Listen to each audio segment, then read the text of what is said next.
आज के वीडियो में हम डीएनए के बारे में जानने को जा रहे हैं। ये जो संरचना तुम लोगों को दिखाई दे रहा है वो है डीएनए, और ये संरचना है, इसका नाम है डबल हेलिक्स। हिंदी में इसको कह देंगे द्विकुंडलित संरचना, यानी डबल हेलिक्स। अब जानना ये है ये डीएनए हमारे लिए कैसे इंपॉर्टेंट है। तो हम दिखने में कैसे हैं, हमारा लंबाई क्या है, हमारा कान लटका हुआ है या चिपका हुआ है, या हमारा बाल घुंघरैला है, आंख का रंग कैसा है, हमारे माता पिता से कोई बीमारी आया है या नहीं आया है, सब डीएनए डिसाइड करता है। और डीएनए से हमें यह भी पता चलता है कि हमारे माता पिता कौन है। मैं बता दूं कि डीएनए कहां पाया जाता है। तो डीएनए पाया जाता है हमारे कोशिका यानी सेल के अंदर, जो न्यूक्लियस होता है, नाभिक होता है, उसके अंदर डीएनए पाया जाता है, और माइटोकॉन्ड्रिया के अंदर भी पाया जाता है। 99% के आसपास जो डीएनए होता है वो नाभिक के अंदर पाया जाता है, और 1% के आसपास माइटोकॉन्ड्रिया में पाया जाता है।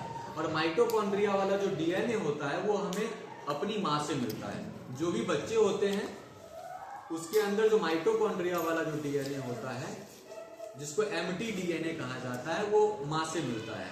तो किसी को अगर माँ की पहचान करनी है तो बच्चे के अंदर जो एमटी डीएनए होता है, यानी माइटोकॉन्ड्रिया वाला जो डीएनए होता है, उसको मिलाया जाता है माँ के डीएनए से, और पता चल जाता है कि वास्तविक माता कौन है किसी बच्चे का। वैसे ही जो वाई क्रोमोजोम डीएनए जो होता है वो बच्चे को मिलता है उसके पिता से।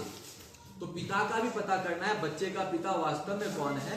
तो बच्चे का डीएनए का जो वाई क्रोमोजोम डीएनए होता है उससे उसके पिताजी का जो डीएनए होता है उससे तुलना करवाया जाता है, और पता चल जाता है उसके संरचना से कि उसके पिताजी कौन है।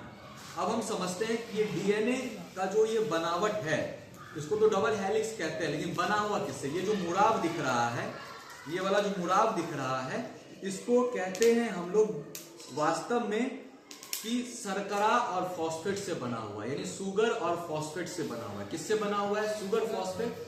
और चूंकि इसी के कारण जो है ये पूरा स्ट्रक्चर संभव है, यानी पॉसिबल है, जिसके कारण इसको बोल दिया गया है डीएनए का बैकबोन, यानी रीढ़ का हड्डी।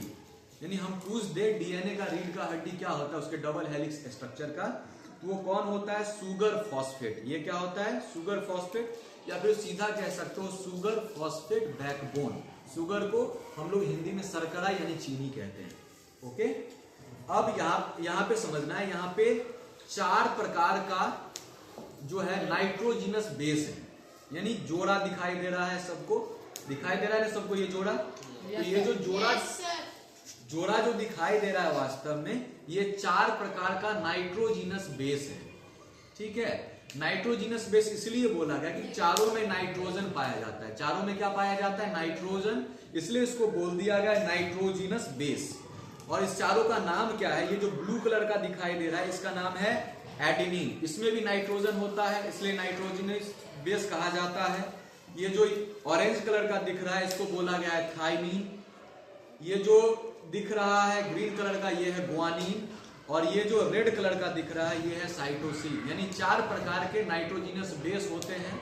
और हमेशा याद रखना है कि जो एडेनिन होता है, एडेनिन के साथ थाइमीन ही होता है। एडेनिन के साथ क्या होगा? थाइमीन। इसको एटी जोड़ा कहा जाता है। ए से एडेनिन और टी से थाइमीन, एटी पेयर यानी एटी जोड़ा। और ये जो ग्रीन कलर का दिखाई दे रहा है इसको कहते हैं ग्वानिन, और ये जो रेड कलर का दिखाई दे रहा है इसको कहते हैं साइटोसिन। इसको कह सकते हो जीसी पेयर यानी जीसी जोड़ा। क्या कह सकते हो? जीसी पेयर यानी जीसी जोड़ा। और हम बता दें ये सब जुड़े हुए होते हैं हाइड्रोजन बंधन से। किससे जुड़े होते हैं? जैसे हम लोग यहाँ पे हैं तो हम लोगों में कौन सा जुड़ाव है? टीचर और स्टूडेंट का जुड़ाव है। वैसे ये दोनों अगर एक साथ पेयर बना रहा है तो किस बंधन के कारण है? तो हाइड्रोजन बंधन के कारण ऐसा होता है। और याद रखना है कि एडेनिन और थाइमीन जो होता है उसके बीच में 2 हाइड्रोजन बॉन्ड होता है, 2 हाइड्रोजन बंधन होता है। और ये जो ग्रीन कलर का और रेड कलर का जो ग्वानिन और साइटोसिन है उसके अंदर 3 हाइड्रोजन बंधन होता है। और एक बात और बता दें कि डबल हेलिक्स जो स्ट्रक्चर है इसके बारे में कौन से वैज्ञानिक ने बताया था? तो वो थे वाटसन और क्रिक। वाटसन नाम के एक साइंटिस्ट थे, जेम्स वाटसन, और एक क्रिक, फ्रांसिस क्रिक उनका पूरा नाम था।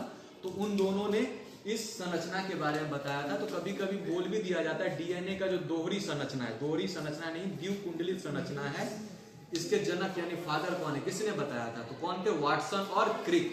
सबको याद रहेगा। और डीएनए के बारे में जो भी पता है, कितने जोड़ा होते हैं बताओ? 2 जोड़ा। कितने प्रकार के नाइट्रोजिनस बेस होते हैं? 4। नाइट्रोजिनस क्यों बोला गया? क्योंकि नाइट्रोजन होते हैं। और बेस क्यों बोला गया ये भी जान लो, क्योंकि जो हाइड्रोजन आयन देता है ना उसको कहा जाता है एसिड, और जो हाइड्रोजन आयन लेता है ना उसको बेस कहा जाता है। तो यहाँ पे जो नाइट्रोजन होता है ना वो वहां पे क्या लेता है? हाइड्रोजन आयन ले सकता है। तो इसलिए इसको क्या बोला गया है? बेस।